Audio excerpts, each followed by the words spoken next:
Hey Aries, and welcome to your semi-bi-weekly reading. This is for Aries Sun or Rising.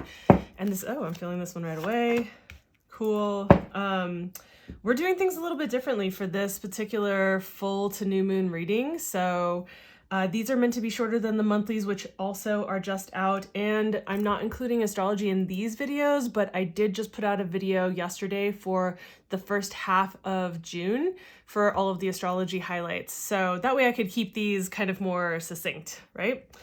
So we're just doing a little bit of a different spread this month, or for this particular 2-week period. I was just kind of feeling like experimenting, so we'll see what kind of feedback and how you guys like it. But we're taking a look at, or I'll explain it after we pull these cards. I'm actually feeling this one right here. Cool. Interesting how like there's a similarity that I can already see in this. So we're looking at the full moon to new moon phase, right? Which is like, as most of you probably already know, but I'll just say quickly for anyone who doesn't, like the moon is building, waxing, the energy's building, building, building till we get to the full moon where it's like pregnant and then it bursts. And then the after, it's kind of like bursting into like an egg yolk and then it all spills out.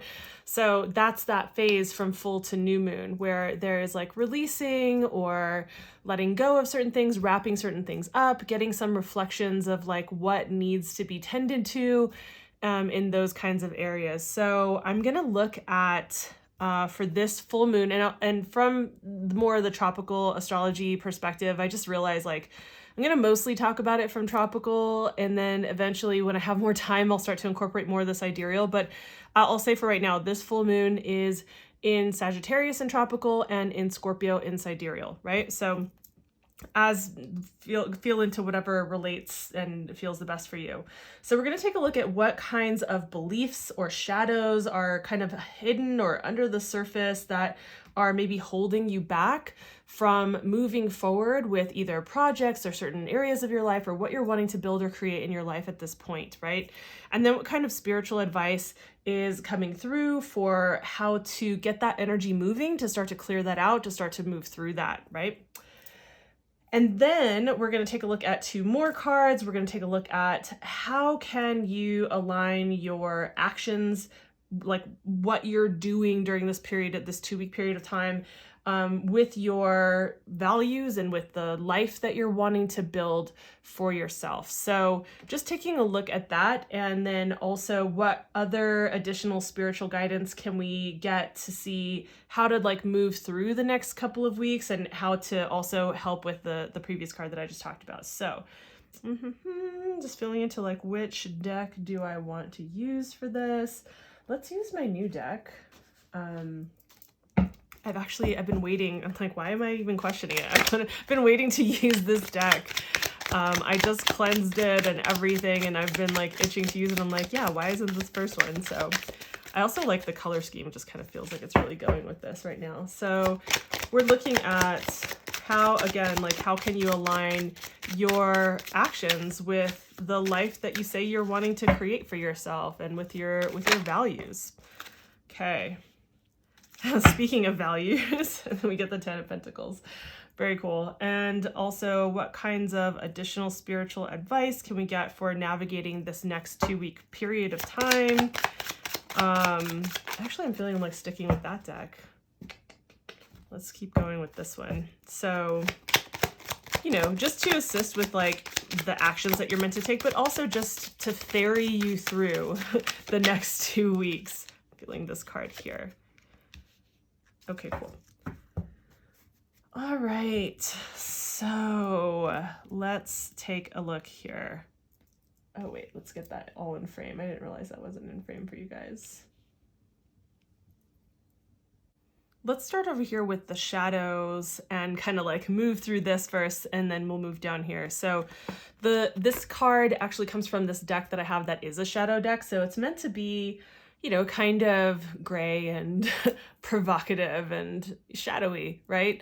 So we have the Gilded Regret, and this card is really speaking to how we can really trap ourselves, like encage ourselves in the past, in our memories, and to be staying in that space. Whether that is through pondering and like ruminating on these really beautiful experiences and how things were, and just like the idea of like, oh, will things ever be that good again, or how can I regain this for myself again, or be this again, right? So in that way, or in regrets, like definitely like regretting not taking certain opportunities, whatever it is. So you get it, right? So and how we can just like cage ourselves in and close ourselves in this world where we're really wrapped up in just like our minds spinning around and ruminating in these places. Maybe we don't even realize how much they're kind of running the show in the background. Often with shadow things, it's like we think we sweep them under the rug, or they're maybe even a little subconscious or blind side, like in our blind side. So like it may be that, but we usually kind of sweep these things under the rug because we think like, oh, that's not so important. That's not really going to move a lot of, like, that's not the big moving piece, right? But as I say, like, I don't remember where I heard this, but small hinges swing big doors, right? And so sometimes it's these things that we think aren't really so important for us to focus on or to work through that can end up just domino effect, opening things up in a big way and moving a bunch of different pieces. So that's what's coming through for your shadow. The advice that you're getting to move through that is the Ace of Swords. So, Ace of Swords with this particular card, I'm going to say like this is really coming through with the logic and needing to apply clear logic and reason to things. I think sometimes that can really help to dissolve when we're in a world of like fantasy or in a world of emotion, right? Where we have a hard time maybe letting go of certain things, sitting down and actually starting to apply more logic, like to bring more logic into a situation like that can help to dissolve some of that, help you to get some of the clarity that you need, which is what Ace of Swords is about. So seems simple, but sometimes simple, information, simple wisdom, simple advice can be the most profound when we approach it with, authenticity and eagerness to like really work through things. So then we come to what it is that you need to be doing to align your life, right? To align your actions with your values and with what you're wanting to create for yourself, right? And we have the 10 of Pentacles, and I just like think it's so funny that we're talking about values and about building a life. And that's what the 10 of Pentacles is. It's like, well, one, it's the earth suit, and that has to do with our values and also with the tangible world, what we're physically creating. And the 10 of Pentacles, even more so, is really about creating things that will stand the test of time, that will, that have some sort of legacy. And it doesn't need to be for children that we have or whatever. This can be about what kind of legacy we're creating for ourselves in like our older age even, but like what kind of, and this is about creating that dream that even if you're not looking to have children or whatever it is, like it's not a generational dream, but just like, what can I create in terms of stability and structure with my life, with my finances, with where I live, with all these different kinds of things. So it's kind of like that dream, not as dreamy as the 10 of Cups, but it's like that kind of creation. So, and so it's like, well, what are you doing to actually build that? Have you given that some real thought? Looking into down the timeline and wondering like, is what I'm doing right now aligned with what I want to create? It's so funny because it's exactly the question I'm asking, but the question I'm asking is also the answer to the question I'm asking in this particular case, which I love when that happens, right? So the question to ask yourself is like, yeah, is what I'm doing aligned? Like, there is this way, I've experimented with this before, and I come back around to it every so often because I find it to be a really great way to align myself, is like, I choose to get really clear, like, let me reevaluate, let me get really clear about like what it is that I want to create for myself, either personally, professionally, love life, whatever it is. And then when I get really clear on that, I'm like, okay, I'm going to experiment with the next like 30 days of, I am not going to go in a direction of anything that doesn't contribute to what I'm building, what I'm aligning myself with. And I've noticed it's like, well, no harm, no foul, right? Like, why not? You get to the end of that period of time, that experimental period of time. If anything, you've built more of what it is that you want to have in your world, and maybe said no to some things that would have detracted from that. So, maybe for this 2-week period of time, you can use that as an experiment, that in your own life, however that applies. But mostly it's the asking yourself that question, is this person aligned? Is this thing, I'm not saying to kick people out of your life, but I'm just saying, like, is this relationship, is this friendship, is this community, is this project, is this whatever aligned with the vision that I have? And then if it's not, what kinds of adjustments can I start to make? Because it's not like you need to make, sometimes we can make these shifts like immediately, but it's like what can I start to shift so that I can get more and more in alignment with what it is that I want, right? And then we see just like, what is the overall spiritual advice that's coming through to help ferry you through the next 2 weeks in relation to this, but also more so in relation to just like overall, what would be helpful for you over this next 2-week period of time. And, the Nine of Swords, I would usually read a certain way. There's certain meanings that only come out at certain times, for me, like it's just in the context, right? And with this particular card, yes, I think definitely like it's paying attention to your health, number one, first and foremost. Like, make sure you're not going to be the exhausted, wounded warrior.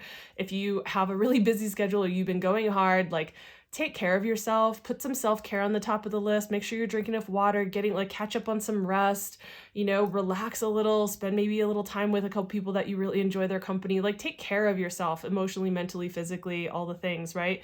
But then also the other thing, the one that like came through even first is, sometimes this is about breaking down barriers and like opening yourself up and not being so guarded, right? This can also be about like just stepping out of your comfort zone said another way, right? So stepping beyond what feels comfortable, and perhaps you've been in this kind of world, or perhaps like you haven't really been open to the different kinds of ways that the universe or whatever, whoever you believe in, deities that are conspiring to help you, to move you towards what it is that you want.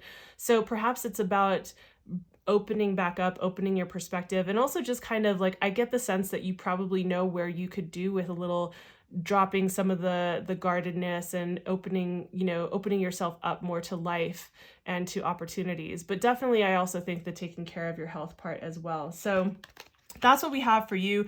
These are meant to be shorter, quicker readings. So if you want to know about like the month overall, like fit this story into what the month overall looks like for you, Aries, then you can definitely check out the monthly reading. Those are up for the month of June. And if you're just like, I want a little bit more specific even, I can point you to like the astrology for the first half of June. That video went up yesterday, so that's up now as well. I might put both on the screen. I don't know, sometimes like analysis paralysis when people look at stuff, so I usually only put one video up, but I think I might put both so you guys can just like choose which pathway you want to go on. Choose your own adventure, right? So I hope that this was helpful. If you found it helpful or insightful in any way, please consider giving the video a like. It does help as I'm building this channel. I have more experiments on the horizon. As you've noticed, I've been incorporating more astrology, but there's more on the horizon, so be doing different things to try out. So if you aren't already subscribed, consider subscribing and hitting the notification bell so you don't miss anything that drops when it drops. So I appreciate your time and attention. I will see you in the next video. Thanks. Bye.